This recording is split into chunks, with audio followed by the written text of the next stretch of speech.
At Athletic Brewing Co., we know the big game's no time for a bad call, on or off the field.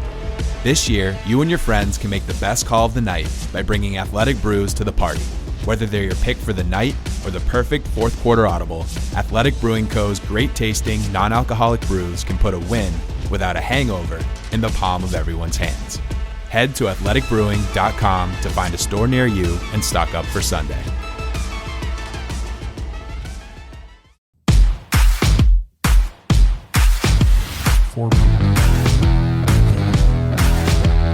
Welcome to the Dogs Podcast with your hosts, Blake Reneker, Justin Charles, and Josh All. What's up, Browns fans? Welcome back to a special live edition of the Dogs Podcast presented by Justin's computer. Ultra loud computer. Hey, just mute it, dude. I did. Christ. We'll do it live. Christ, what are we doing? I just checked that too. God, I'm really sorry. In guys. my defense, I muted mine also, and then I unmuted it, but then I had it turned all the way down. So I was luckily it's all on Justin right now. Sorry. Really sorry about that, guys. But first time show. Yeah, apparently this is the first time we've ever done an episode of the podcast. Jesus. I can't believe you guys still watch this show.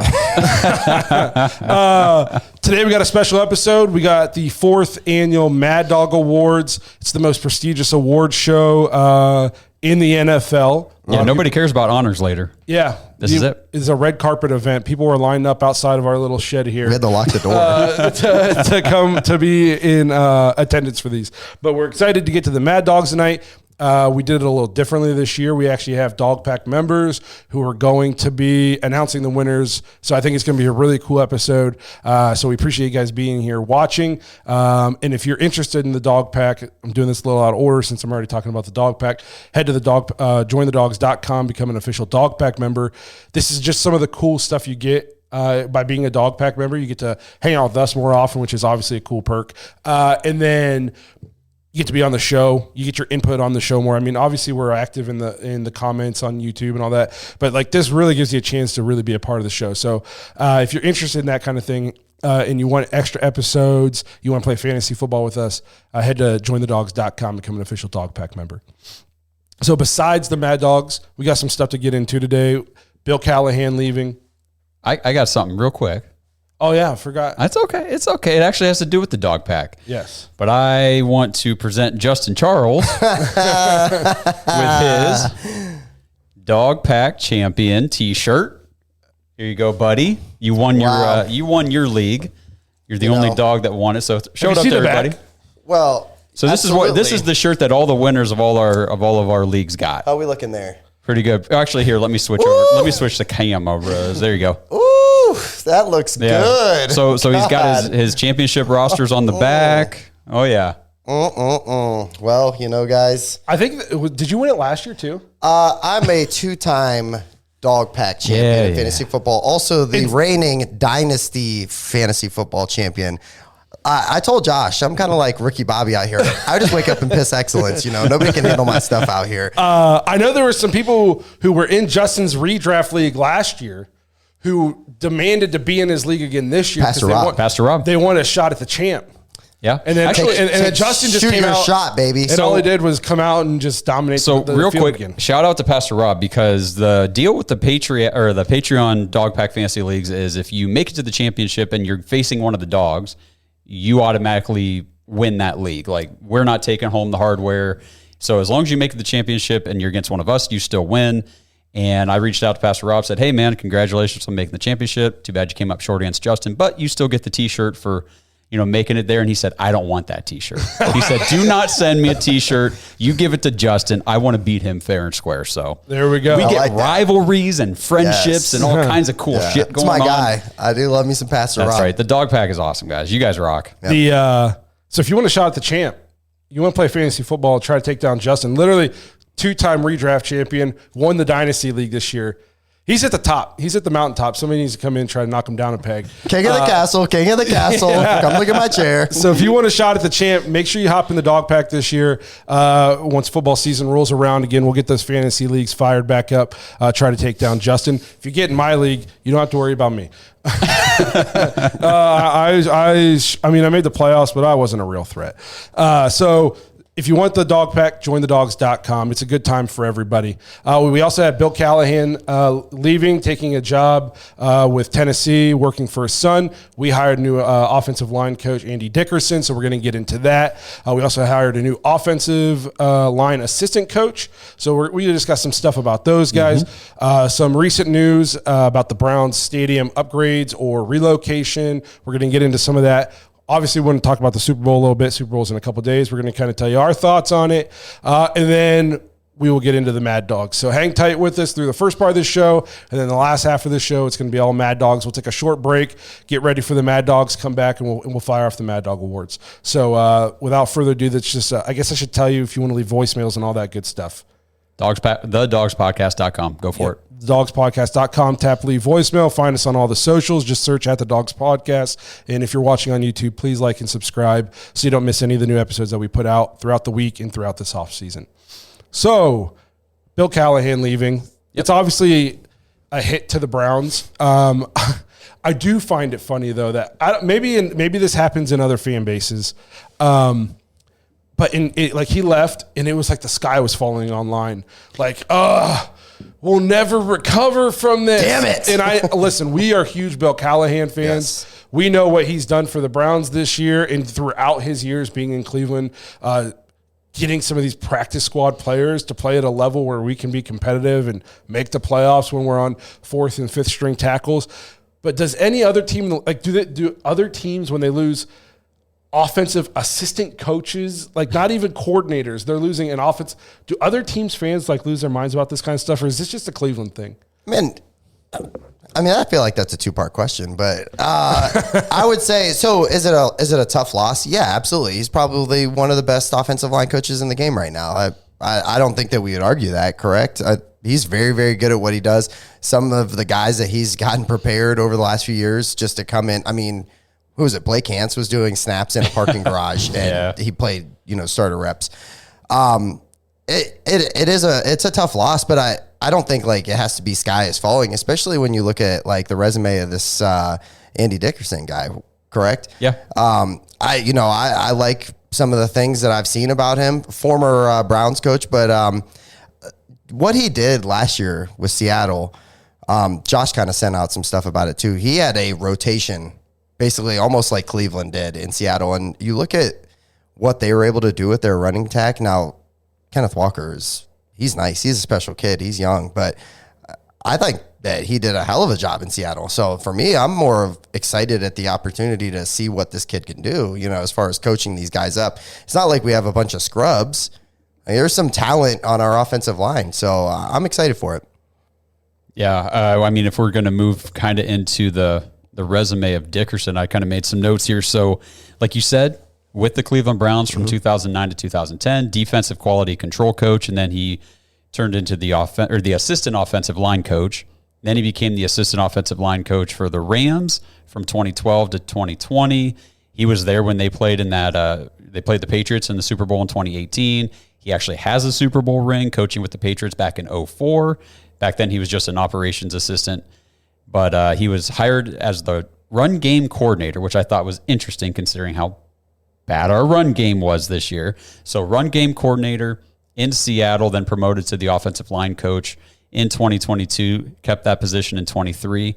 And we've talked about him on this show, Brad Moneymaker, in the Discord saying, hey, who is this guy?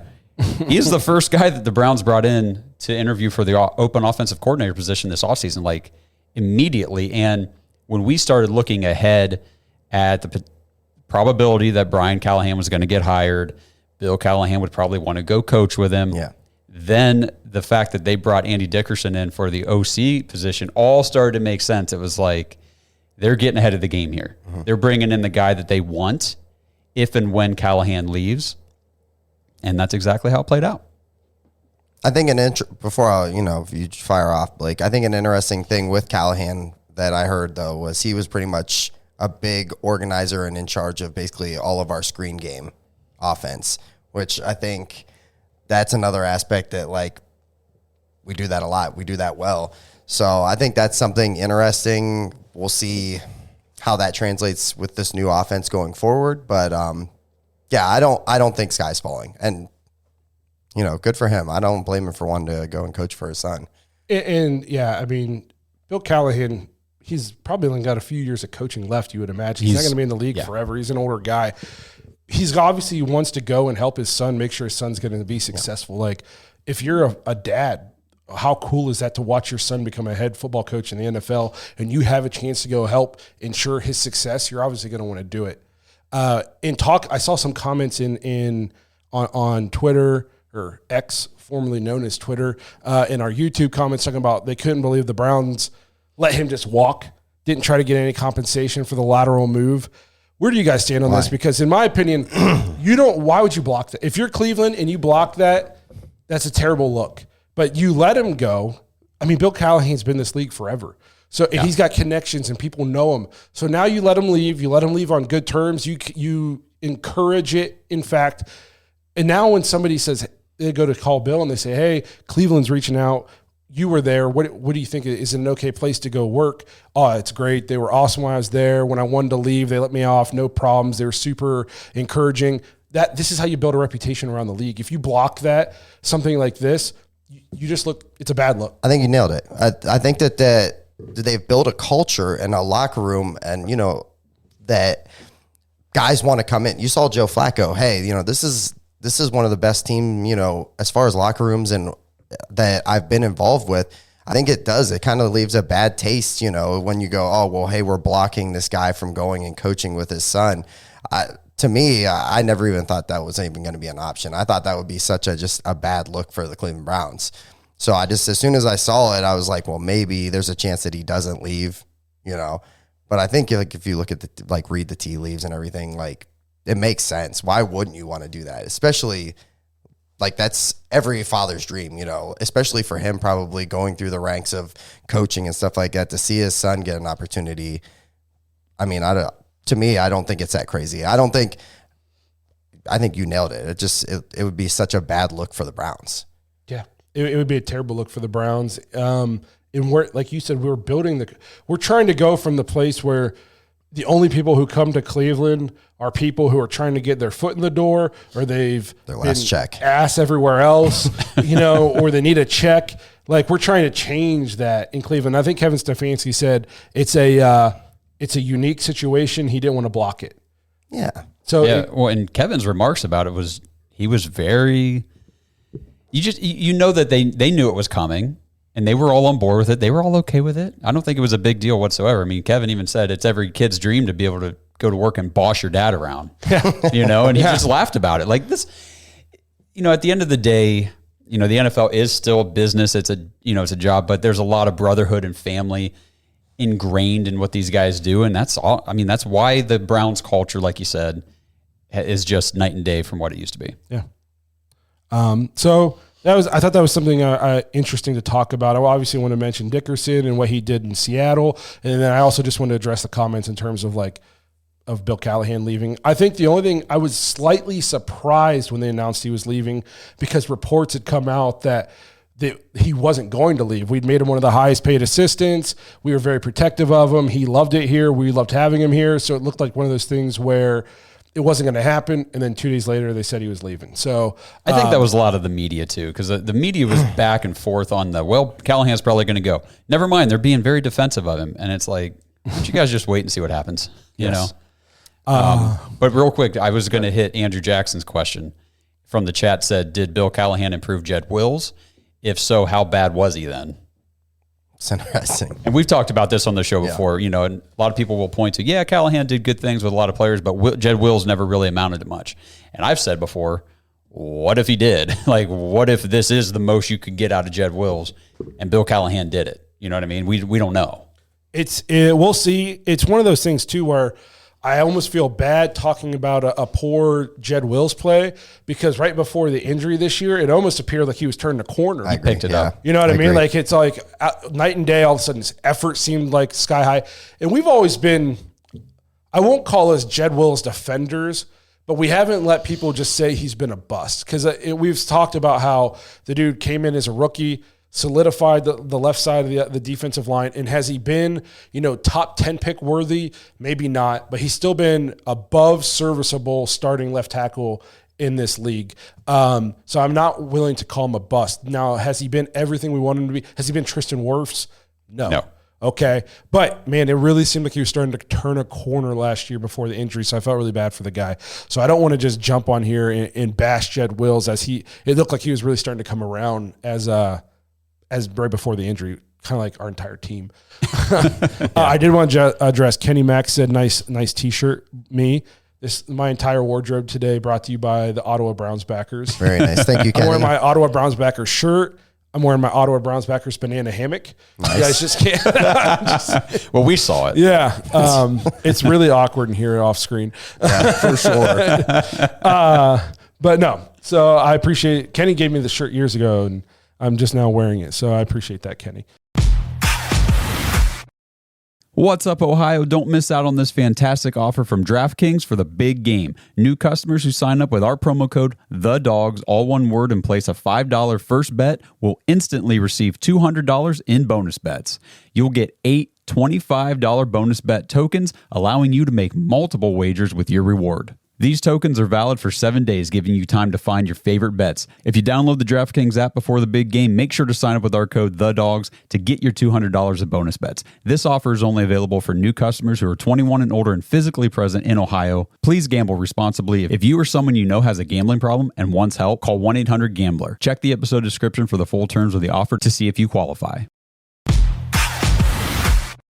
So we obviously, some news dropped about the Browns and stadium renovations and whatnot. Bought a bunch of land over by the Cleveland airport. I think it's called Brook Park. It used to be home. It's home to like former Ford Motor Factories. It's a giant piece of land. How many acres? 176. 76 acres, which is a lot of acres. Yeah. Good for them. That's expensive. I know how much an acre goes for these days. Yeah, about 20. So about 20 G's. So that. And then there's speculation. Are they looking to move the stadium outside of downtown? Are they just making this as to try to put pressure on the government in Cleveland to start partying up some money for stadium renovation, all this good stuff?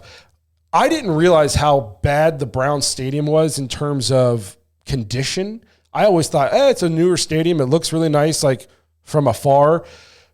Apparently it's one of those don't look too close because we have a Dog Pack member who, he builds buildings in Cleveland. He's working on the Sherwin-Williams Tower right now. And he knows a lot about like the structural integrity of the Browns. I don't know if he worked on it, but or if he knows guys who worked on it.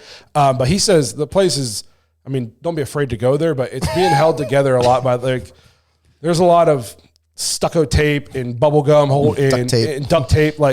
So I never realized it was in that bad a shape. He said there's no, putting a roof on the building in its current state is not an option.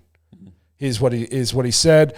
He's talked about the ground soil over there. He knows a lot about the stuff up there. So I know the Browns are trying to put pressure on Cleveland government to come up with stuff for this. I know the Haslam's want to reinvigorate the entire shoreline of Lake Erie up there. They have big plans for that. So people who bash on Haslam, I know he's made some mistakes, but the dude he invests a lot in Cleveland. He's trying to turn Cleveland into a spot. So you can't hate on the guy for that. But where do you guys stand in terms of leave it on the lakefront downtown, move it to Brook Park or somewhere else? I know I've been on the record saying they should move it out of downtown. I've heard people talking about it in our Discord, Peter and Kenny Mack, when it left it downtown. Where do you guys stand on this? Do you want me to go? Justin, you go. You know what? Let me go first because you go to games. Okay. You go to every home game. So Okay. your opinion might be a little stronger than mine. When I go to games, downtown sucks. Downtown blows, man. The traffic is awful. And I love the idea of having it downtown. They need a better logistical system to make it operate better. If that's part of the plan, okay, cool. Keep it where it is or renovate it. But I want that. I just want a freaking retractable roof. I'm sure Justin feels the same way. I'll let you talk here in a sec. I don't want to go sit in the cold and the rain and all that crap, the wind. And I've seen a lot of people actually commenting on our Twitter post about it would be really nice to have a closed, field where I could actually sell my tickets if I can't go. Like, I know people struggle with that kind of stuff because I know I'm not looking to buy tickets on a December game whenever it's 15 degrees. Like, I don't want to go. No, there's a time in that season where I'm like, I'll go to games here. Yep. We're not going to games here. I know Week people. eight's the cutoff. Yeah. If anyone's like, hey, do you want to go to Browns game this year? I'm like, well, we've only got a couple we can go to. Yeah. What month is it? Yeah. After this month, I ain't going. And maybe we're pussies. Maybe, but whatever. I don't care. What do you think, Justin? What do you? So I'll say this. I do like going up there. There is a parking problem. Okay. There's a legitimate parking problem.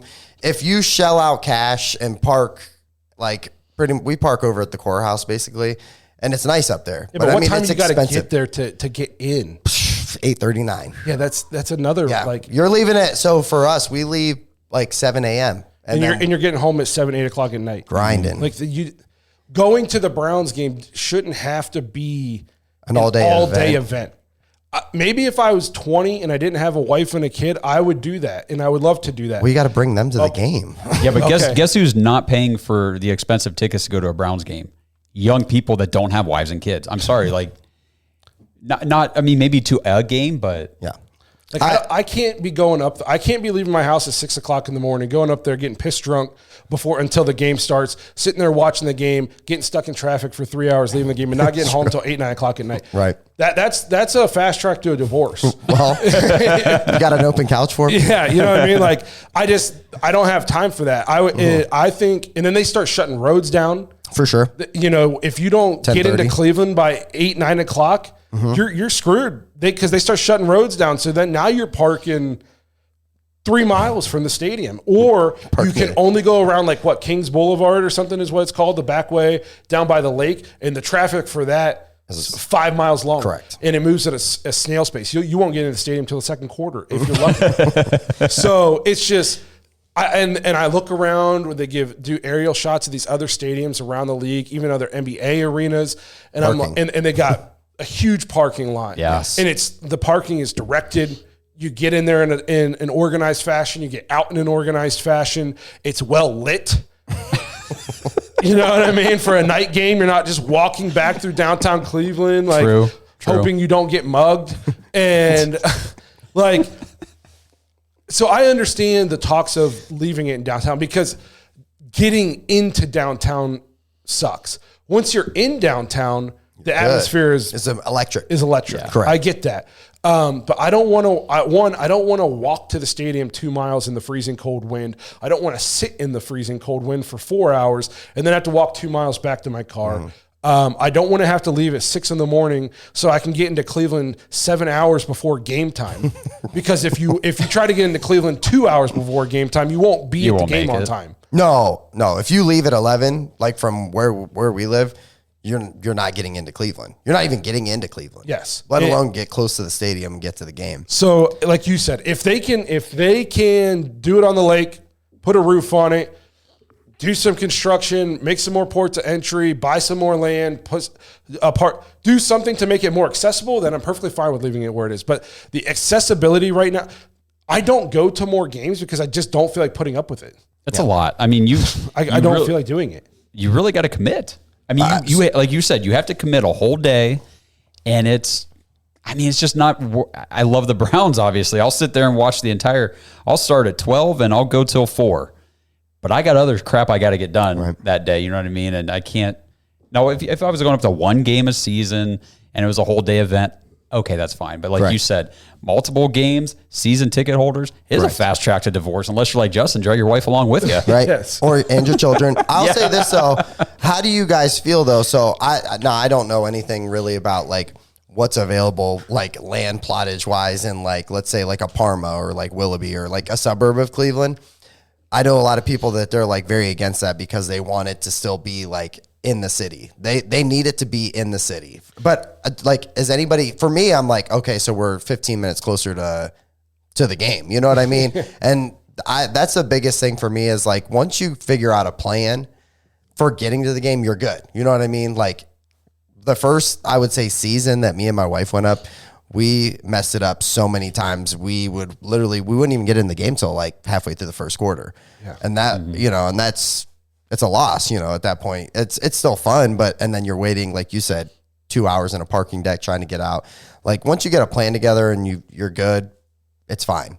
But I wouldn't be even against it outside of Cleveland. I love Cleveland. I love going into the city, but I wouldn't be against it being in a suburb, or especially if it was just a little bit more organized. Like, I know it might sound crazy, but if you look around the league, most of these stadiums aren't where in the city limits, right? Yes. Yeah. Right. You know what I mean? Right. Like the Giants and the Jets aren't even in New York. Yeah. They're in New Jersey. Yeah. Okay. The new Niners stadium is nowhere near. It's not in San Francisco. I forget exactly where it's at. Santa something, right? Yeah. Santa Clara. So I don't know. Because of accessibility, there's, you know what I mean? So listen, I love going to Cleveland. I love being driving up, seeing the skyline, getting into Cleveland, all that good stuff. But I happen to be there 7 hours before the game even starts. Is just ridiculous. It is, for sure. So before we get into the Mad Dogs, we got about 5 minutes here. Talk about the Super Bowl. So we got an interest. I think it's a very interesting matchup. Yeah. Niners, Chiefs. Mm-hmm. Just real quick with the Chiefs. That was who I wanted the Browns to play because I was like, this is the most vulnerable they've ever been. I think we can smack the Chiefs around. They're in the Super Bowl. Me and you talked about it. We were like they're, because of who's on that team on the offensive side of the ball, pretty much Andy Reid, Mahomes, Kelsey, their defense is completely overlooked. And I think nobody even gave their defense any kind of respect. The defense has been carrying them this year. The defense is absolutely carrying them. I do think it's a very interesting game. You talked about like, who do you want to root for? Like, or are you even allowed to root for certain teams like that? Like, to me, I have no interest in either of these teams, right? Like the Browns are out. I know other than Ray, pretty much all the 49er fans I know, I'm like, I don't want them to win. But I think I like Andy Reid a lot. Like, for a legacy standpoint, I'd be interested in seeing if I had to like cheer for somebody. I don't really care either way, but I think Andy Reid seems like a great dude. I like Travis Kelsey a lot, Cleveland guy. So, I mean, if I had to like pick a team, I would say the Chiefs. But I think it's a very interesting matchup. So in terms of, this was a question, we'll kind of blend it into our Super Bowl talk in terms, do you root for other teams once the Browns are in it? For me, I would never say I'm rooting. Correct. I might have a team or a player like I'm interested in. Yeah. Like I was pulling for the Lions. When they lost, I didn't give a shit. Right, exactly. You know what I mean? No tears shed. No tears shed, right. Yes. So there's teams, I might be pulling for. This might sound crazy as a Browns fan, and because I'm probably supposed to hate them because they're in the AFC and we're in the AFC. I don't really have a problem with the Chiefs. I like Andy Reid. Yep. I don't have a problem with Patrick Mahomes. He's very good. Okay, I don't have a problem. His wife and brother are annoying as shit, but I don't have a problem with him. Travis Kelce, I like Travis Kelce. I know a lot of people don't like him because of his Pfizer commercial and his girlfriend. I don't care where the guy gets his money, and I don't care who his girlfriend is. I think he's funny and he's good at football. Yeah. He's from Cleveland. He's from Cleveland, and he still very much enjoys Cleveland. Mm-hmm. Correct. So I'm not going to hate the guy for that. But that being so, I don't have a problem with him. But the team I'm pulling for in this situation would be the Niners because I'm not going to root for the AFC team if I have a choice. Right. I might not have a problem with the Chiefs, but I'm not going to root for them to win it. Right. And I like Kyle Shanahan. I like Nick Bosa. I've been a CMC fan since he was at Stanford. Yeah. So I'm pulling for the Niners here, and I think Brock Purdy. I hate the hate on Brock Purdy. And so I think it would be awesome if he came out here and outdueled Patrick Mahomes in a Super Bowl just to shut everybody up, because you can't call him a system QB. If that was the case, why isn't Sam Darnold this good for this team? Why isn't Jimmy G this good for this team? They call him a dink and dunk master. No, he leads the league in air yards. Okay, his yak is actually less than Patrick Mahomes' yak of the year he won MVP. So. There's just all this poor narrative about Purdy, and I'd love him to come out and have a good game and just shut everybody up. So I'm pulling for the Niners, but again, If the Niners lose, I'm not going to care. Right. Right.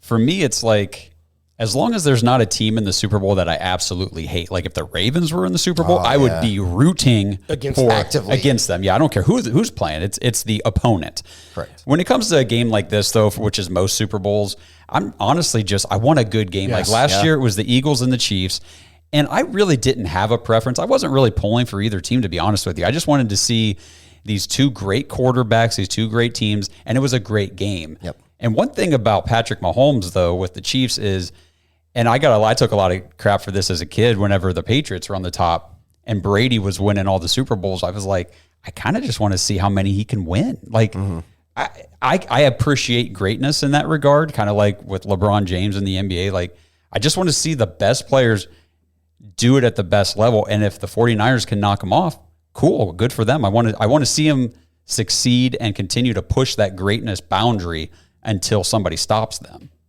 So those are kind of I guess I root for things. I don't necessarily root for teams. I want a good game.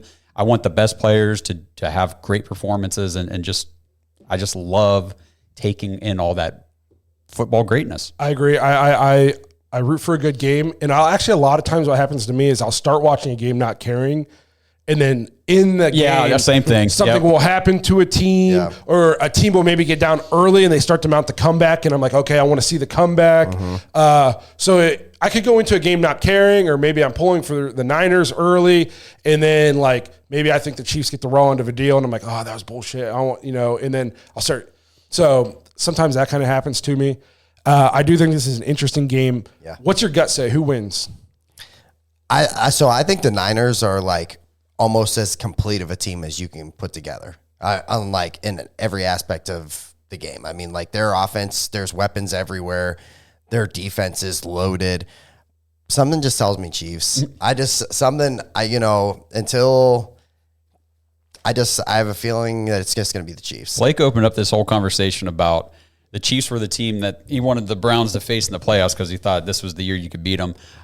I'm taking the Brady and Patriots approach. I will not bet against the Chiefs until they lose and start losing consistently. So I would actually take the Chiefs in this one. What about you?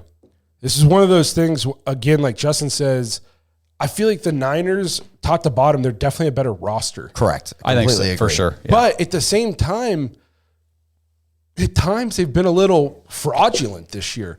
They got their asses kicked by the AFC. They lost the only team in the AFC North they beat this year is Pittsburgh. In week 2? Week 1. We played them in week 2. Yeah. They got beat by us. They got throttled by the Bengals. They lost to PJ Walker. They got throttled by the Ravens. Baltimore's they ran through the very non-competitive weak NFC. And anytime they played a team from the AFC, they just got stomped. With a good defense. They could put some pressure on Purdy. It made things interesting. I'm very curious to see what team shows up for the Niners. And it almost feels like if you don't get the Chiefs this year, when are you going to? Because they're not going to roll with this same crappy wide receiver core. No, they're going to go get one next year. They're going to go get somebody. Yeah. Like they got Mahomes, they're going to be going for it every single year. Well, and I think we talked about Rashee Rice has kind of turned into a legitimate receiving weapon for Patrick Mahomes. So they go get a burner with separations. T. Higgins, Mike Evans, any of them kind of guys. You throw them with Rashee Rice and Travis Kelce and Pacheco. And this is a very, very, very good and deep wide receiver draft class coming up. I think Pacheco could play a huge key in this game. I agree. Oh, yeah. He's sneaky kind of a difference maker for them. They're very finesse, and then he's just a battering ram. He's a mean, yes. He's an angry runner. Again, I think the Niners on paper are the overall better team, but this is not. I'm not picking. I just won't pick against them, like you said, until they lose. Right. It could go either way. I won't be shocked if the Chiefs lose and the Niners win, but I'm going to continue to pick the Chiefs until I'm wrong. So real quick, I know we're going to take a quick break. We're going to transition over to the Mad Dogs. There's one thing we wanted to mention at the coaching discussion. I just want to throw it out there for everybody who not in the news cycle today. But the Browns have hired the Eagles' assistant offensive line coach, Roy Isvan, to be the new assistant offensive line coach because Scott Peters, who was Bill Callahan's assistant offensive line coach, left to go join Alex Van Pelt in New England. So I'm pretty sure that Scott Peters either thought or wanted the offensive line coaching position after Callahan left. And I think the writing was on the wall. I don't think that was ever in the cards, considering they brought Dickerson in from the beginning to interview him. So kind of makes sense. Peters leaves to go to New England. That's fine. This guy from the Eagles, though, I was doing a little bit of research on him today. I think they said like 30 plus years in college. He was an offensive coordinator for 5 different college teams, has the last 5 years in the NFL with the Eagles as their assistant offensive line coach. They had one of the best offensive lines of football. And his first year there was when Andrew Berry was there. So there's some familiarity there. Like, these guys know each other.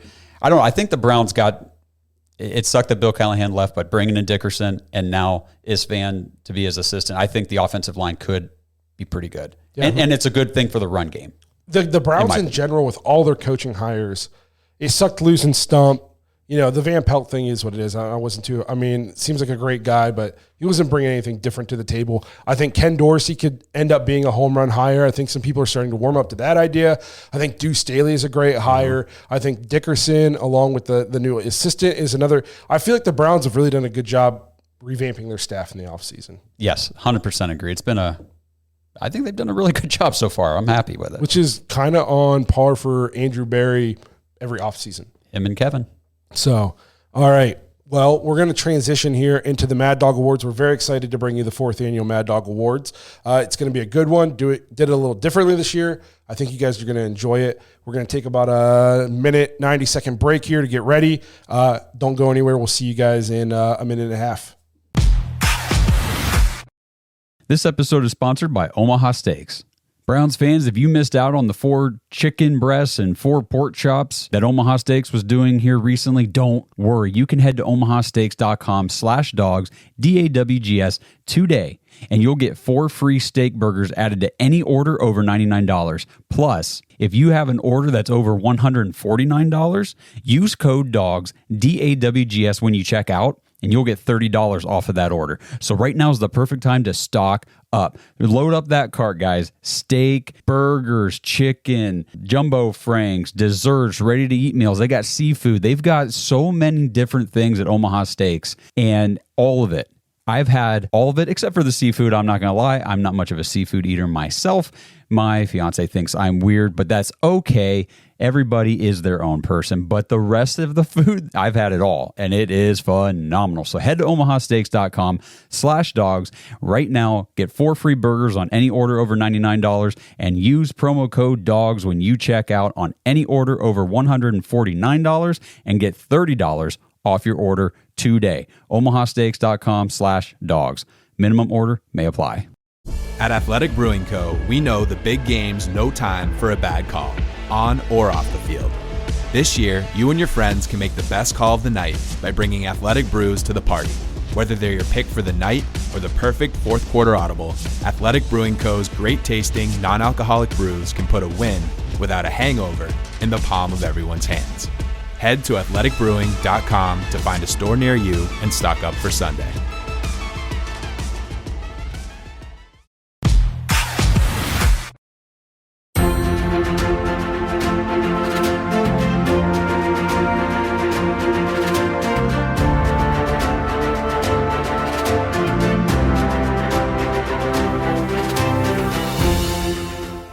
What's up, movie magic?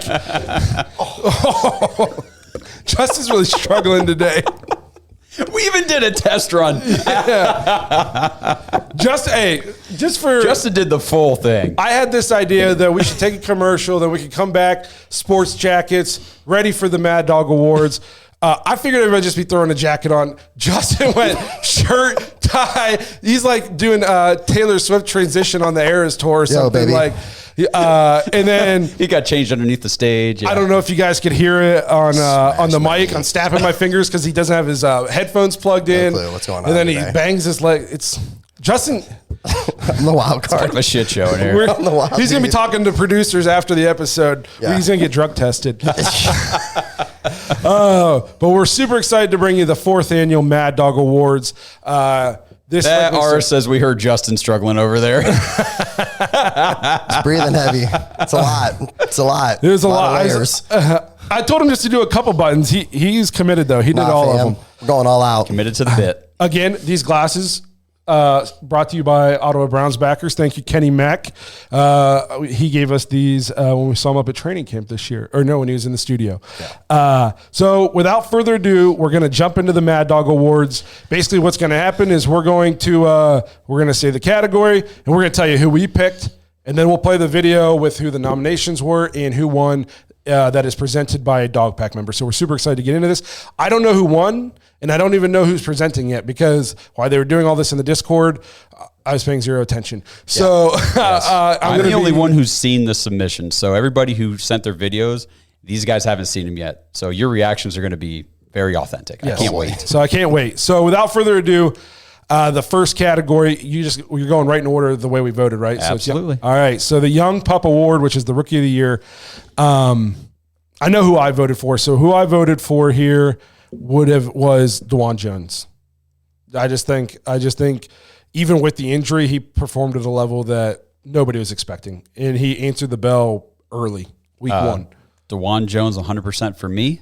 Enough said. There's really nothing else. Big Thanos, baby. What do you think, Justin? I believe I voted for DeJuan Jones, but I don't have the actual nominees pulled up on my phone at the moment. So for Young Pup, DeJuan Jones. All right. Absolutely. So without further ado, the winner of the Young Pup Award. Hey, Dog Pack. My name is Nora Kaiser, and here are your nominees for this year's Young Pup Award: Cedric Tillman, DeJuan Jones, Ronnie Hickman, and Cameron Mitchell. And your winner for the Rookie of the Year for 2023 goes to DeJuan Jones with 85% of the vote. Congratulations, DeJuan. Go Brown. That was so awesome. I just gotta. They hit me in the field. Yeah, bro. I'm glad I have sunglasses on, because I kind of just got a little teary-eyed under here. That's very awesome. Well, congratulations to DeJuan Jones, the 2023 Young Pup Award winner in your 4th Annual Mad Dawg Awards. And awesome fan submission there. Yes. Andy Thank Kaiser's you, Nora. daughter. Yes. Thank you, Nora. We appreciate it. She just set the bar. Yeah. That's right. Kick it off hot. She set the bar. Everybody tell Nora good job. That was awesome. Yes. She killed it. She said she did better, way better than I would. I didn't even know who the nominees were. She did know. So good for her. Awesome job. Oh, all right, real quick, funny story. So I was working with Andy to get that, and at first he just sent me an audio file of her, and I said, also, we're not going to do video.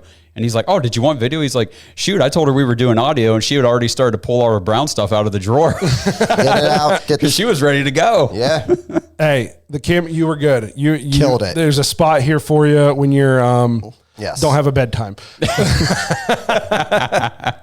Awesome job. So we will move into the next category, was your Air Bud and Golden Receiver, which is your best pass catcher of the year. The key here is not just receiver. It is the best pass catcher. Anybody who catches passes for the Browns. I went with a surprising vote here. I voted for David Njoku. I just thought this was kind of his coming out party. He had so many big performances. So I went with David Njoku. I mean, I don't hate that pick. I went with Amari Cooper. Just, he had a record-setting day this year. He was pretty damn reliable for us. So I just went with Amari Cooper. I went with Amari Cooper as well, just because he was that guy the whole season. David came on, about halfway through and just went ballistic. And I'm so excited to see what he does in 24. But for this year, I did vote for Amari. All right, here we go. What's going on, the Dog Pack? This is Brandon Palazzo, also known as Butters, coming to you live from Kent, Ohio. And today I have the honor of giving out the award for this year's Air Bud Golden Receiver Award, which goes to the Browns' best pass catcher. Now for this year, for 2023, we have 3 nominees: Amari Cooper, the Chief David Njoku, and Jerome Ford. Now after everyone voted, the astounding 63% of the vote went to Amari Cooper. Congrats, Amari. Congrats to the rest of the nominees. Here's to a great 2024 season. Go Browns. Great radio voice. Yes. Great voice. Great hat, by the way, brother. Yes. We should send him a Mad Dawg Award for, great hat. Best hat Best award, hat. like the Dundies. Yeah. No, congratulations, Amari Cooper. Another awesome. The fan submission idea, I think, was that Kenny Max? That was Kenny Max's idea. Great Kenny, idea. Thank you. Great brother. idea. That was such a good idea. Yes, man. this We're is like doing an- this every year. For sure. That was awesome. Congratulations, Amari Cooper. Great season. Me voting for Njoku took nothing away from Amari Cooper. I think I voted for Amari Cooper later down the road. And I saw this as David Njoku's chance to win. But Amari Cooper, steadfast. We can't let him leave. He's got to be back in a Browns uniform. We got to put somebody with him. Congratulations, Amari Cooper. So the next category we're going to check out then is the guard dog, which I think you guessed it. That is your best offensive lineman.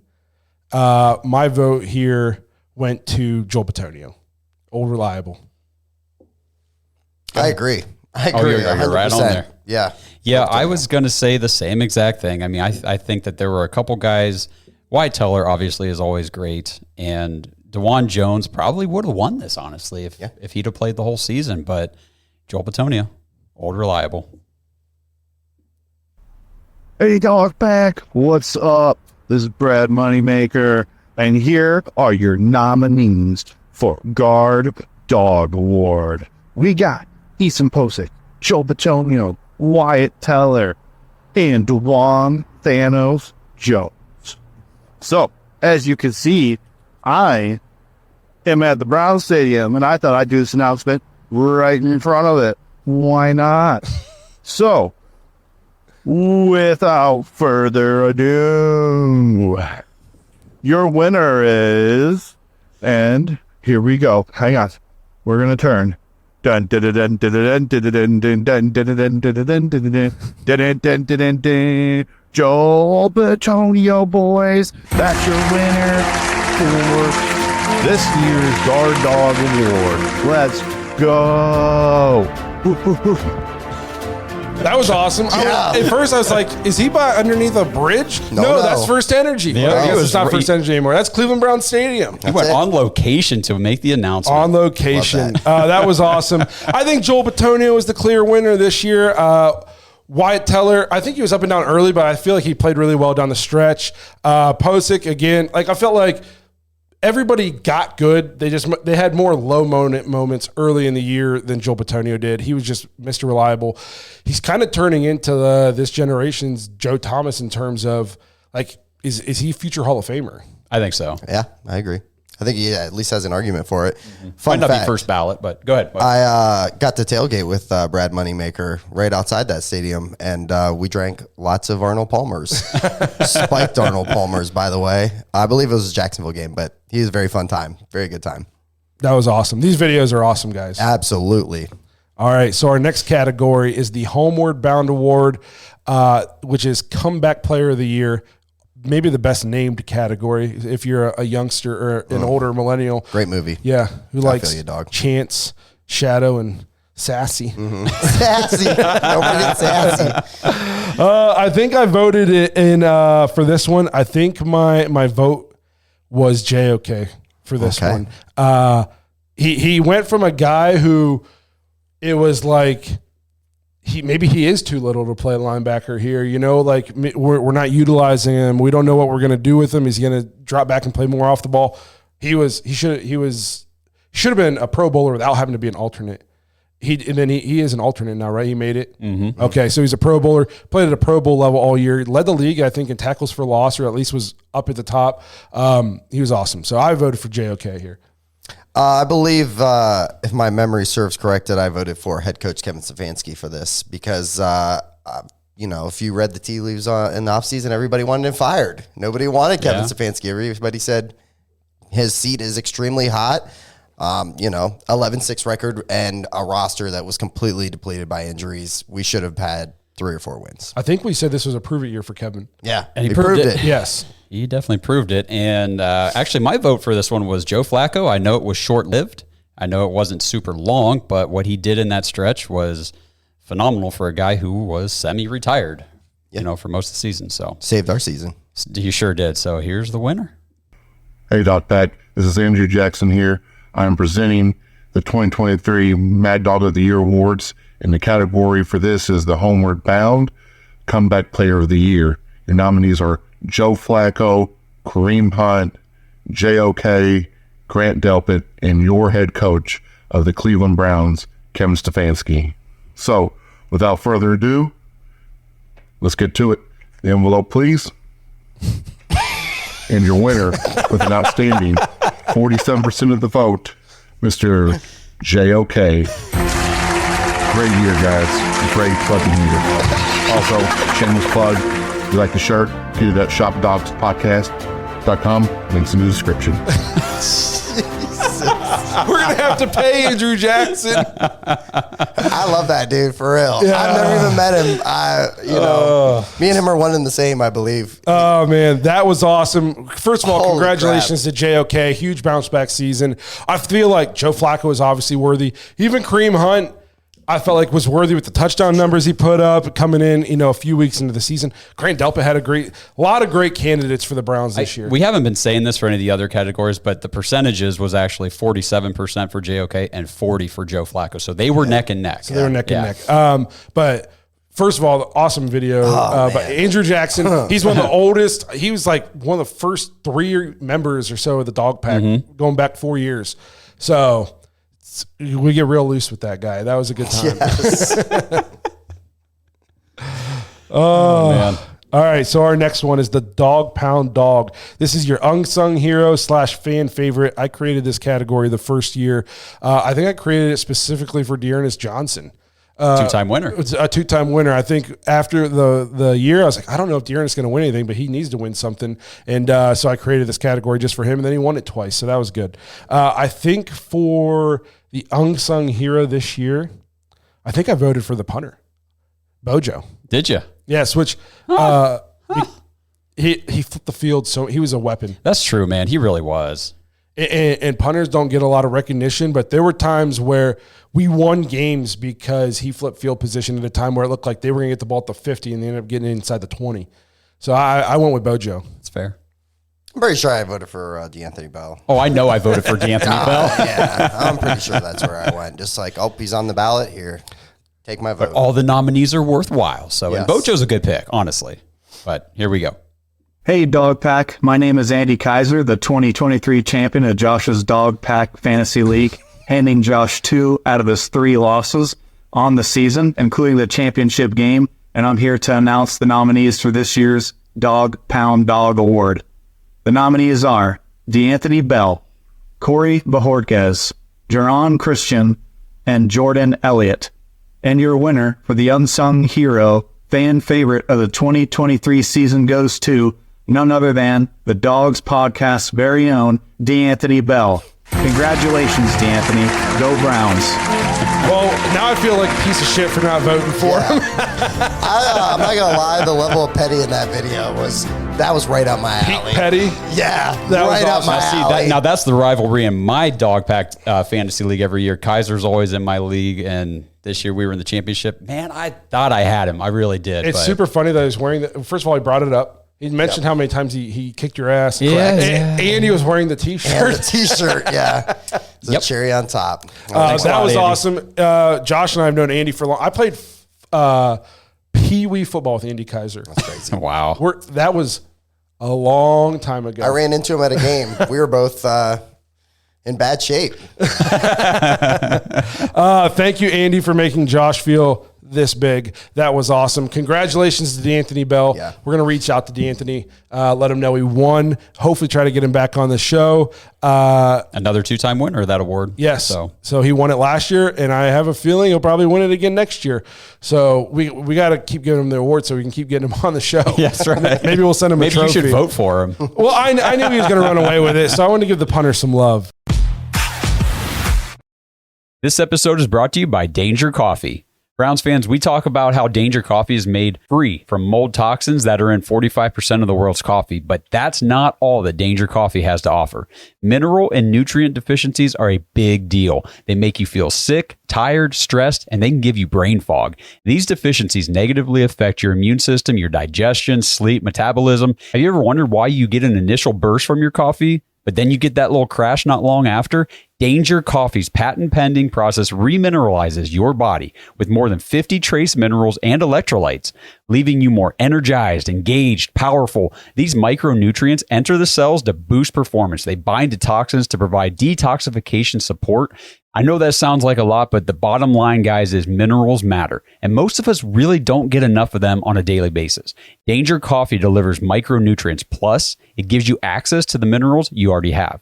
Head to dangercoffee.com, use our code DAWGS, DAWGS, for 10% off your order. And that code can be used over and over. So you get 10% off every order you make using code DAWGS. It's time to start every day off with a cup of coffee that gets you going and actually keeps you going. dangercoffee.com, code DAWGS. So the next category, the Every Dog Has His Day Award. This is the performance of the year. What's crazy... No, okay, this isn't the one. I believe I voted for Amari Cooper here.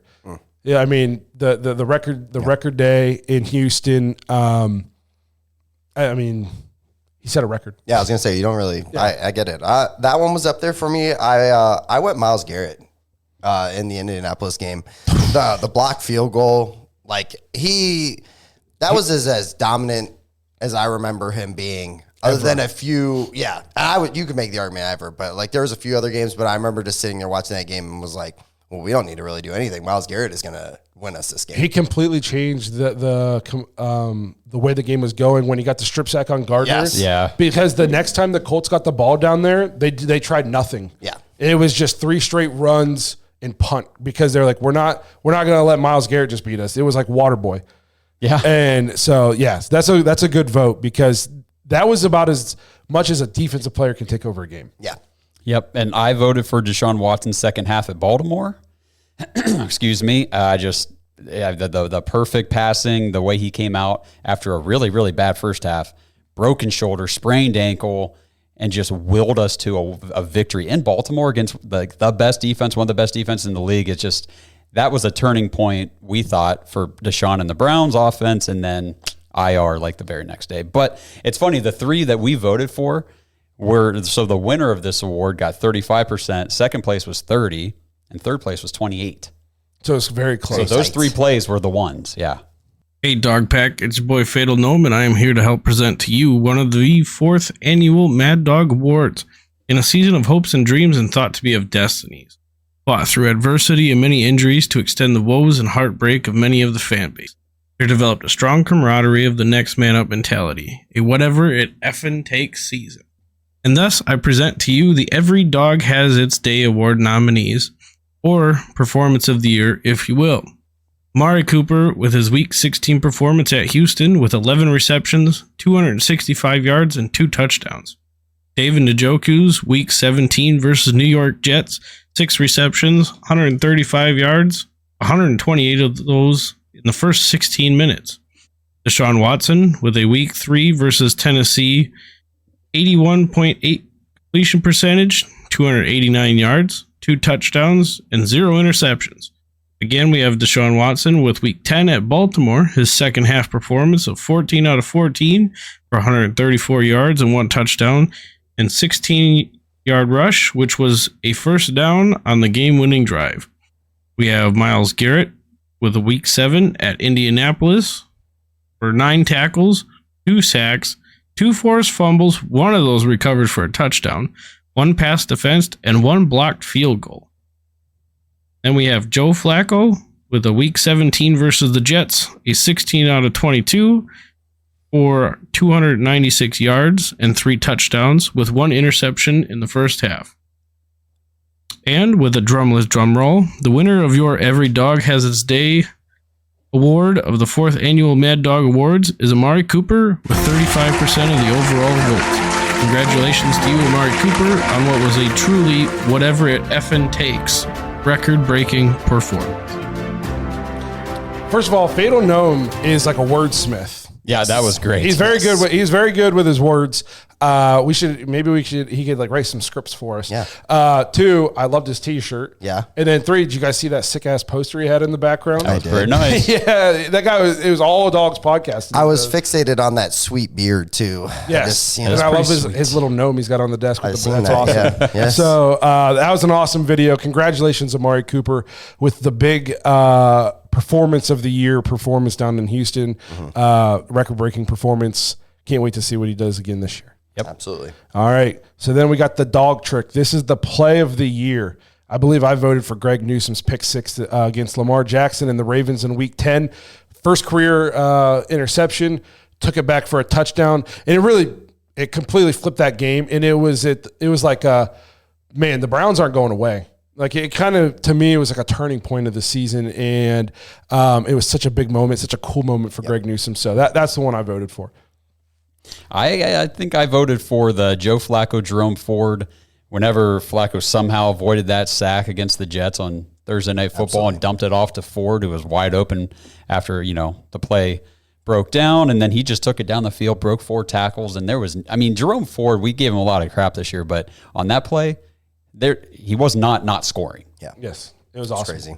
I believe I voted for Myles Garrett jumping over the line and blocking a field goal, just because a man that is that big shouldn't be able to do that.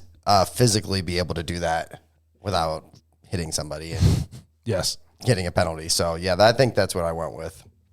What's going on, Dog Pack? It's your boy Natus the Greatest, Fantasy Dog Pack champion, here to present the Dog Trick Play of the Year awards. We got 7 nominations for this award because we had a ton of good plays this year.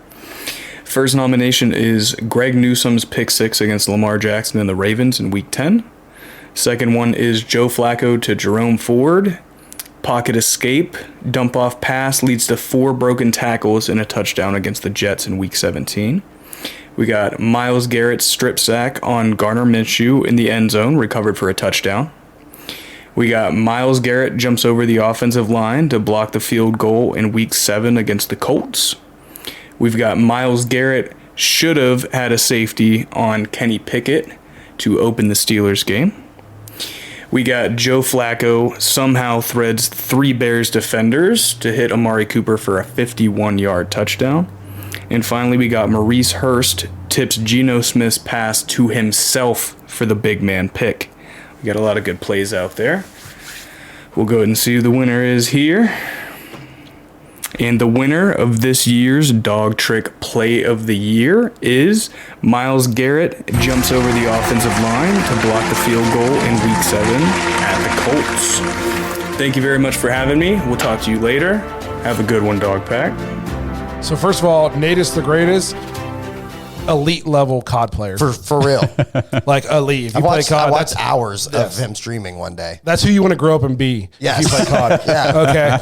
Okay. Like we're talking like top 1% here. Yes. So awesome video. I love seeing everybody's setup. Yeah. That's you know a great what I mean? setup I love too. seeing all their setups. So that's very cool. Congratulations. Myles, jumping over, like you said, he should not be able to do that. Right. And I remember watching, I was like, oh, who blocked it? And then they showed the replay and I was like, Holy shit. yes.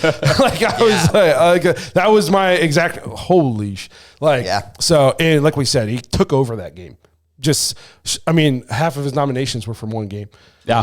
So awesome performance by Myles Garrett. We'll have him in the studio next week. No, I'm just kidding. Well, maybe we'll see. I'm not going to rule it out. So congratulations, Myles, and thank you for the video, Nate. That was awesome. Save some dubs for the rest of us. So next category, got a couple more categories left. Offensive top dog, offensive player of the year. Sadly, first year that Nick Chubb won't win this award. This is where I believe I voted for Amari Cooper. I voted in Njoku for the pass catcher of the year because I knew I was going to be voting for Amari Cooper here for offensive player of the year. 1,309 yards, 5 touchdowns. I voted for Amari. I'm with you, Amari Cooper. Yep. And I flipped the other way. I actually voted for David in this one. So here we go. 1001, 1002, 1003. Oh, hey there, Dog Pack. I didn't know you were here. We're just sculpting the guns for a massive presentation. What's that? Oh, the Mad Cow? That's in England. Oh, the Mad Dawg Awards. Yes. I better get ready. I don't have my suit. Where is it? Oh, they got the Dapper threads out today. Must be very important. Well, enough ballyhoo. I have a very urgent announcement to make. This is a major award. Dog Pack, it is Kenny Mack. Here are your nominees for this year's award for Offensive Top Dog. And they are Joe Flacco, Amari Cooper, David Njoku, and last but not least, Jerome Ford. And this year's winner of this Mad Dog Award goes to Njoku. That's right, the Chief, the angry runner. Congrats, David Njoku. We loved watching you all year and what you become as a football player and how you ingrained yourself into the community. Cheers, David Njoku. Let's go, baby. Well done, Kenny Mack. I was getting heavy Ron Burgundy vibes there.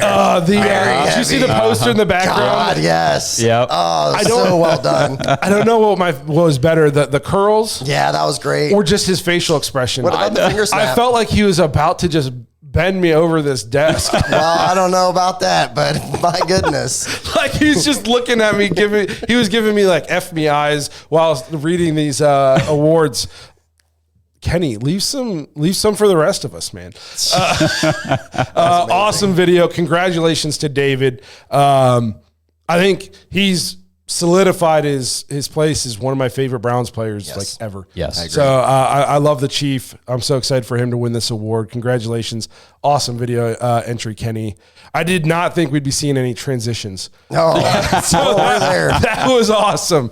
So we'll move on to the defensive top dog. This is your defensive player of the year. Obviously, I voted for Miles on this one, and I think he's got a great shot to be the NFL defensive player of the year here in a couple hours. Agreed. Miles Garrett as well. Yeah, sweet. Hey, Dog Pack. This is Mama Tendo or Samantha in the YouTube chat. And here are your nominees for this year's Defensive Top Dog Award. They are Myles Garrett, Jeremiah Owusu-Koramoah, Martin Emerson Jr., and Grant Delpit. And your winner for the Defensive Player of the Year for the 2023 season award goes to Myles Garrett with 52% of the votes. Congratulations to Myles and go Browns. Woof, woof. Let's give it up for Mama Yes. Tendo. Absolutely. She's new. This was her first full season being in the dog pack. She jumped in, played fantasy football with us, took in Njoku in like the first or second round. She's never played fantasy before. Yeah. She just jumped in, said, I'm going to have a good time with all these losers. Yeah. And she just fit right in. She's been awesome in the dog pack. So this was slightly out of her comfort zone coming on here doing this. So give her a big round of applause. That was an awesome video entry. We appreciate you. Yes, that was awesome. Congratulations to Miles. I think he's won this every year. I think so. And he probably will continue to win it as long as he's a Cleveland Brown. Yep. Dominant year for Miles. Again, it sucked he had the injury late. Maybe didn't finish the season quite the way he wanted to, but he was still affecting the game in so many ways. Like I said, I think he's got a real shot of being Defensive Player of the Year. It feels like this is the year he's going to get it. Yep. So we'll find out here tonight at the NFL Honors, but congratulations, Myles Garrett. So last category, wrapping up the 2024 Mad Dog Awards. Before we say the last one, I just want to thank everybody who sent in a video. These have been awesome. Yes. It's taken the Mad Dog Awards to a whole new level. I'm so appreciative of you guys sending in these videos, making the show great. And I'm just appreciative of you guys just being in the dog pack in general. Some of you guys literally for years. So it's just been an awesome show. If you like what you're seeing, you see how much fun we all have in the dog pack, you like being a part of the show, head to Join the Dogs, become a dog pack member. It's a great time. So the Best in Show award is our last one. Team MVP. I think I voted. I probably voted for Myles Garrett here. Okay. Because I think the defense carried for most of the season. He was the best player on the defense. So I went with Myles Garrett. I went with Dustin Hopkins. Actually, no, that's who I voted for. Yeah, a guy that, in years past, moments where we'd go, well, damn, we were so close to winning that game, but just Cade York missed it. He was pretty much clutch for us all year. Every time there was a big kick, big moment, he was very, very clutch. I don't think you can say more about it. I went Dustin Hopkins because I thought if we didn't have him, what's our record? And I think we lose at least 3 or 4 more games. For sure. So I did vote Dustin Hopkins. Nope, that's very fair. And then I just took it one step higher and said if we didn't have Kevin Stefanski, I don't think we win a lot of the games that we won this year. So that was my vote for this one. So here is the winner. What's up, Dog Pack? I'm Tyler. I'm going to be announcing the winners for the Browns MVP award for this past season. Kick it off, we've got a couple nominations to go over. First, we've got Miles, JOK, D-Hop, Amari Cooper, The Chief, Emerson Island, Joe Flacco, and Stefanski. And winning it with 32% of y'all's votes is going to be Miles, obviously the best player in the world, best defensive player, not TJ Watt, not Aaron Donald, not Jalen Ramsey, Myles Garrett. It's going to win the DPOY next two, so watch out for that. Go Browns, baby. Whoo. Hell yeah. Yeah. Hell yeah. I'm never going to complain about Myles Garrett winning MVP because I originally thought that's who I voted for. Then I forgot. A couple of weeks ago. I was in a different mindset, and I had voted for Dustin Hopkins. Yep. Awesome video entry. Thank you so much. I loved seeing everybody's setups, their brown stuff in the background, their gear. I was a little bit partial to everybody wearing dog pack gear. I thought that was awesome. Again, we appreciate all your video entries. We appreciate everybody who is here watching with us live. You guys were hyped for this episode all week. We appreciate your guys' energy and your enthusiasm for the show. We appreciate you guys being here tonight with us, hanging out with us the last few weeks, even though the Browns haven't been in it. As we have the Super Bowl this week and we transition into the offseason, we got to come up with a plan. I don't know if we'll still be going live as much. We might be doing more recordings and all that good stuff. Thank you for another great football season. This was the funnest season yet. And transitioning into the lives for the post-game reactions was awesome, getting your guys' voicemails for them. We appreciate you guys doing that, making this a super fun season. We can't wait to do this for a fifth football season now with you guys. Yeah. We got a lot of fun stuff planned, and none of that would be possible without you guys. So, again, thank you guys for being here. Thanks for watching. Thanks for participating. And we'll see you guys all sometime next week talking Super Bowl, talking about some things going into the offseason. Thank you. Go Browns. And go good football on Sunday. Nice.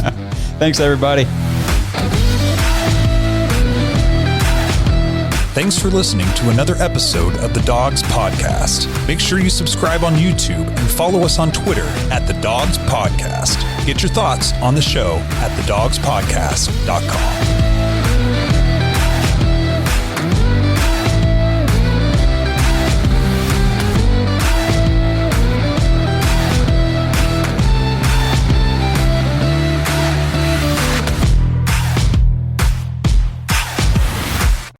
What's so special about Hero Bread's soft, fluffy, and delicious breads, buns, and tortillas?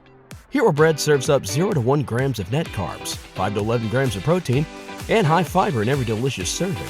Made with natural ingredients, Hero Bread supports gut health, promotes weight management, and helps maintain blood sugar.